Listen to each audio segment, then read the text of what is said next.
வணக்கம் கோயம்புத்தூர். ரீசெண்டா அந்த அவினாஷி ரோட் ஓல்டு ஃபிளைஓவர் மேல நடந்த டேங்கர் லாரி ஆக்சிடென்ட் எல்லா மீடியாலையும் பாத்தீங்கன்னா இந்த அவினாஷி ரோட் ஃபிளைஓவரை வந்து ஓல்டு அவினாஷி ரோட் ஃபிளைஓவர் அப்படின்னு மென்ஷன் பண்ணியிருந்தாங்க. இந்த ஃபிளைஓவர் கன்ஸ்ட்ரக்ட் ஆனதுக்கு அப்புறம் இன்னைக்கு வரைக்கும் இந்த ஃபிளைஓவருக்கு ஒரு பேர் கிடையாது. இந்த ஃபிளைஓவருக்கு ஒரு பேர் வைக்கணும்னா அது எந்த பேரு கரெக்டா இருக்கும்? என்ன கேட்டா அம்மு ஃபிளைஓவர் அப்படின்னு இந்த ஃபிளைஓவரை நம்ம கூப்பிடலாம். இந்த அம்முங்கிறவங்க யாரு? அந்த ஃபிளைஓவர் ஒட்டின மாதிரி Coimbatore spinning and weaving mills ஓட கேம்பஸ் இருக்குது.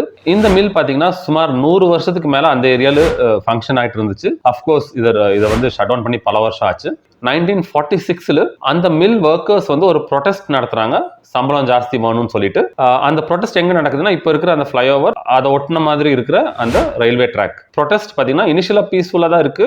அந்த ப்ரொடெஸ்ட் வயலண்டா மாறுறதுக்கு காரணம் பாத்தீங்கன்னா இந்த அம்மு அப்படிங்கிறவங்களோட மரணம். இந்த அம்மு அப்படிங்கிறவங்கள அப்போ பிரிட்டிஷ் போலீஸ் ரைஃபிளோட பட் வச்சு அடிச்சே கொன்னதா நியூஸ் ரிப்போர்ட்ஸ் வந்திருக்கு. பட் சில ஐ விட்னஸ் என்ன சொல்றாங்கன்னா இந்த அம்மு அப்படிங்கிறவங்களோட தலையில கன் வச்சுட்டு பாயிண்ட் பிளாங்க் ரேஞ்சில் சுட்டிருக்காங்கன்னு சொல்றாங்க. இதுக்கப்புறம் பாத்தீங்கன்னா கலவரம் பெருசா வெடிக்குது. சுமார் 12-13 பேர் மொத்தமா இறந்து போறாங்க.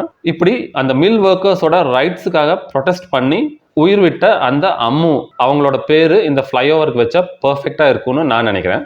அம்மு ஃபிளைஓவர் அப்படின்னு இந்த ஃபிளைஓவரை கூப்பிடலாங்கிறது தான் பெர்ஃபெக்ட்னு நீங்க நினைச்சீங்கன்னா கமெண்ட்ல போயிட்டு ஒரு ரெட் ஹார்ட் இமோஜி போடுங்க. Thank you, have a nice day.